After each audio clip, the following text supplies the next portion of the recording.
yet. Woo! How about that, mate? Finally. Oh, yes. He's a dark looking fish, isn't he? It's taken us a little while to find fish, mate, but you started sounding a few there. Yeah. And this is coinciding precisely with your tide turn in Mackay about 30 minutes that way. That is pretty cool. There we go. Oh, good catch. He wanted out. He did want out. Look at that. Beautiful. There's a lot of fishing folk out there that subscribe to this theory known as bite times, and by that what they are suggesting is that for short periods through the day, fish feed more actively.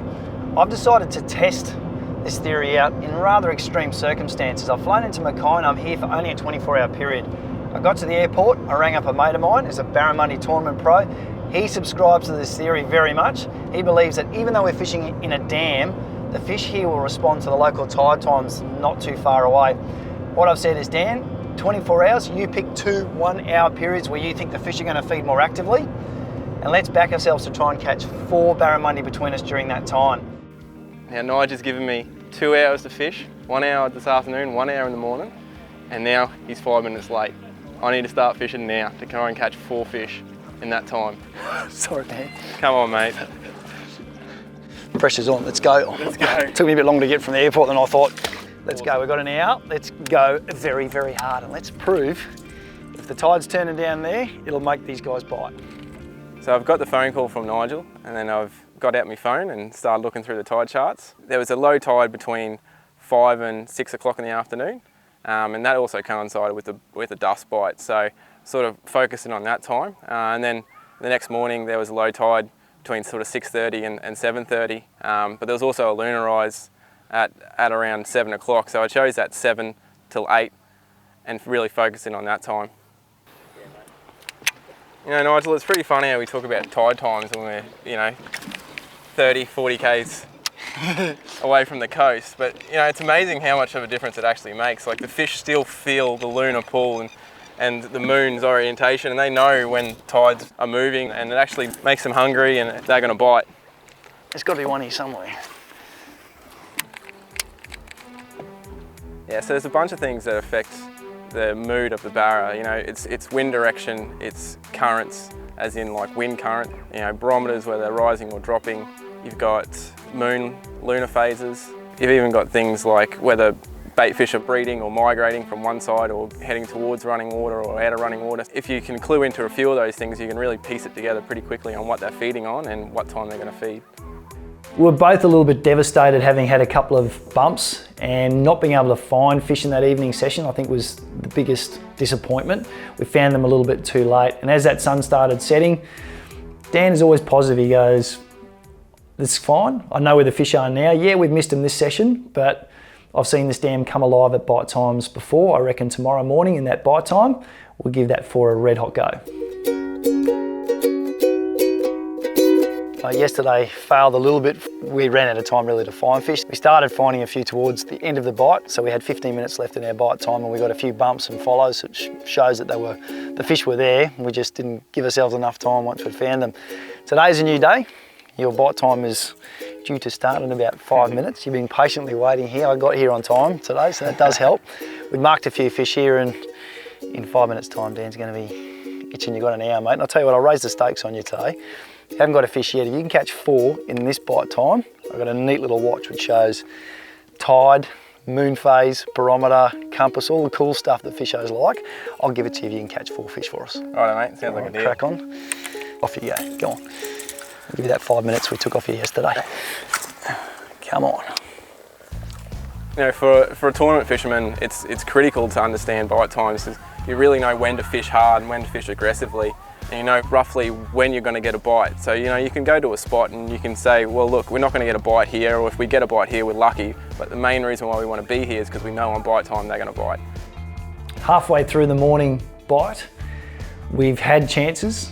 We've had a couple of bumps, big swirls on the lure, fish coming up to the boat, which usually means had they spotted the lure 10, 15 metres away, you probably would have had a bite from those fish. That's a bit of luck going in the favour of the fish. But Dan, to his credit, just keeps on casting. He knows 30 minutes, plenty of time here to still catch 4 fish. Oh, Oh, that was on me. I had a bite too. Did you? Yep. That's why I went, oh. Oh. I went, oof. I thought you were shocked that there was a boil on mine. Look, no weed too. Yeah, it was a bite. That was a bite. Woo. How about that, mate? Finally. Oh, yes. It's a dark looking fish, isn't it? It's taken us a little while to find fish, mate, but you started sounding a few there. Yeah. And this is coinciding precisely with your tide turn in Mackay about 30 minutes that way. That is pretty cool. There we go. Oh, good catch. He wanted out. He did want out. Look at that. Beautiful. Yeah, the interesting thing with these fish, Dan, is we fished into this bay. You've obviously sounded a few fish, and as we came in, we've probably started 15 minutes ago, and we got a few follows and swirls. You know, fish that obviously just starting to want to feed, but not quite there yet. And this thing had no doubt absolutely crash tackled it. So you can sometimes feel the mood of the fish change. And even the bait, like the bait started to really pick up, and the bait started to sort of pop up on the surface, and you'd see a couple of things dart off, and then, yeah, this guy's just jumped on. Very thick set, real dark, normal Kinchin sort of colour. Right. Really shows, like if you keep an eye on your bite time, keep an eye on that tide turn, you should be able to pick the best time of the day to go fishing. He's straight off, very healthy. You'll pick the best time to actually go fishing, so you don't have to go fishing for long, but you can go fishing for the right time and catch the fish. So the kind of outfit we're fishing with today, we've got low profile reel with a 8 to 10 kilo rod, and we've got a jerkbait style lure with a 40 or 50 pound leader. So pretty adaptable sort of lure as well. We get to be able to fish at 2 speeds to cover both types of fish's moods, either when they're slow or when they're quite aggressive. So the first retrieve for the aggressive fish are pretty quick twitches with a pause in the middle. Quick, quick, quick, pause, quick, quick, quick. So it really gets that lure darting from side to side to side to side, and then it stops. Side to side, side to side, stop. So then for a slower mood fish, it's just 3 gentle, and then a pause. 1, 2, 3, pause. And you'll often find the fish will be behind it, and then when it pauses is when they'll actually attack it.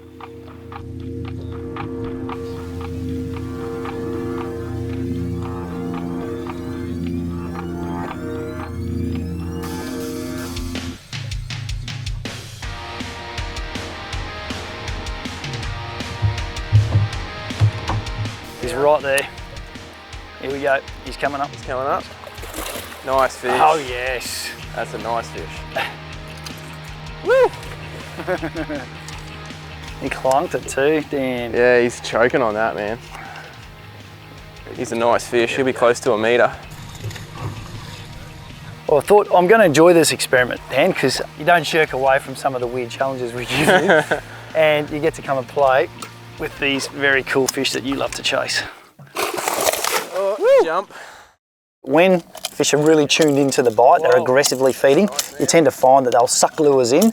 Outside of those bite times, and sometimes on the edges of them, they'll tend to bump lures more often, and you will land fish, but when you start seeing hooks around the cheeks and the chin of fish, it means they're not tuned into the bite. So just by the way a fish will take a lure, tells you a whole lot about how active and keen they are on feeding. And that's it. It's also like the retrieve as well. Like if you've got your retrieve right for that mood, then that's when they'll really key in and they won't miss them. And another key part to that too is adjust your retrieve to what you believe the bite is doing. So if they're feeding actively, you can aggressively work a lure and stuff. But then if you think, I'm outside of a bite time, it doesn't mean you can't catch fish. You're still going to get fish, but you need to sometimes adapt your technique, your lure, your retrieve to the mood of the fish. That's it. We caught 2 fish and we've still got 15 minutes to go, and Dan, being the fisher that he is, knows that when the fish are on, you've got to just keep that lure in the water. It's the best way of getting the numbers. He doesn't like fish being in the boat long. Once you've caught one, have a quick photo, quick talk about the fish, get it back in the water, and then get those lures back. The only way we're going to get these 4 is to keep casting at them. 10 minutes, mate. No pressure. How do you reckon you're going to go? I only need 2 more. Oh, get him. Go. Get him. I'm coming. I got you. Ah! Gotcha. It's neat to think that you can fish for a couple of hours and still, we've had what, a couple of bites, 2 fish on board. Yep. Out of all the hours of the day that you could fish, and that's it. It's pretty good going. Ultimately, the clock's run out. My G-Shock is safe on my wrist. Dan will have to wait for another chance to have a go at that. And it really comes down to missed opportunities, and that's such the way of fishing, that we fished at the right time. Ultimately, we had the chance to get those 4. We probably had a chance to get 5 or 6, but just because of missed bites and sometimes a bit of fortune where we ran out of room in the retrieve, we've missed those critical bites. It's that time, mate. It's time, Daniel. I tried. That, unfortunately, is fishing. That is. Thank you for giving you a little bite time challenge a go at very late notice. And good on you for not shirking it, because I reckon a lot of blokes I would have rung would have gone 2 and probably a little bit of hours of fishing. Yeah. You got the bites, you're pretty close to the money. So there's definitely something in there. We might have to explore at a later date. Yeah, that's all good. Getting dragged out, I know you got baby shopping to do now. I'd hate to hold you back from that. Let's get out of here. So considering for 2 hours we landed 2 fish, you know, I really think that we did pretty well. You know, we had other bites and we could have easily got those 4 fish. I definitely think there'll have to be a next time, because I really want to prove this theory through.